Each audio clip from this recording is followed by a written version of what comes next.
Okay, these look super intimidating, but they're really not that bad. So all you have to do whenever you have a word problem like this is what I do is I sit off to the side and I pull out all my variables.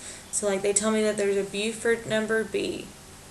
So first thing I should do is pull the B out and label it. This is the, make sure I spell it right.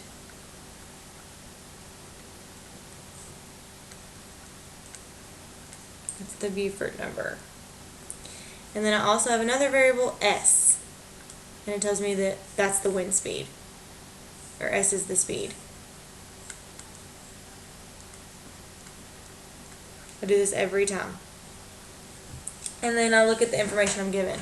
The range is from 0 to 12, but that's not necessary information because they tell me that B equals 11. I also, every time I go through here, I try to figure out what it's asking me to find. So it says find the wind speed, and that was S. So that means when I solve my equation, I should have a S left in the problem because that's what I'm going to have to be solving for. So when I go to set this up, I have, instead of a B, I'm putting an 11, 1.69 square root of S, remember that should still be an S, plus 4.45 minus 3.49. And then you just solve it like normal. You should move this first, divide by this, then square both sides, that kind of thing. So you can solve these, you've been solving them, but I just wanted you to see how I set one up. I'm going to show you another one that's got multiple variables, and hopefully after that it will make sense. Let's do number 4. So for number 4, I've got lots of variables. It says L is the length in meters. So for L, I'm writing length.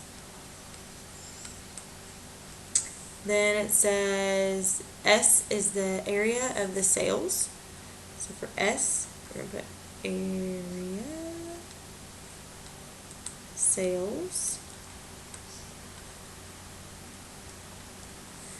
And then for D is volume.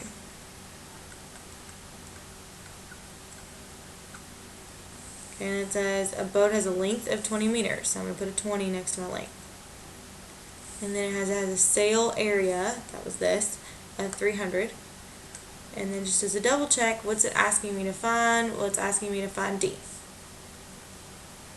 So when I set it up, there should be a D left in my problem. Everything else should have numbers in it. So this is an L. So instead of an L, I have 20 plus 1.25 times the square root of, well, S was 300, minus 9.8, this is the cubed root of D, remember that stays D because that's what I'm solving for, all over 0.679 is less than or equal to 24. And then you would just go through and solve for D.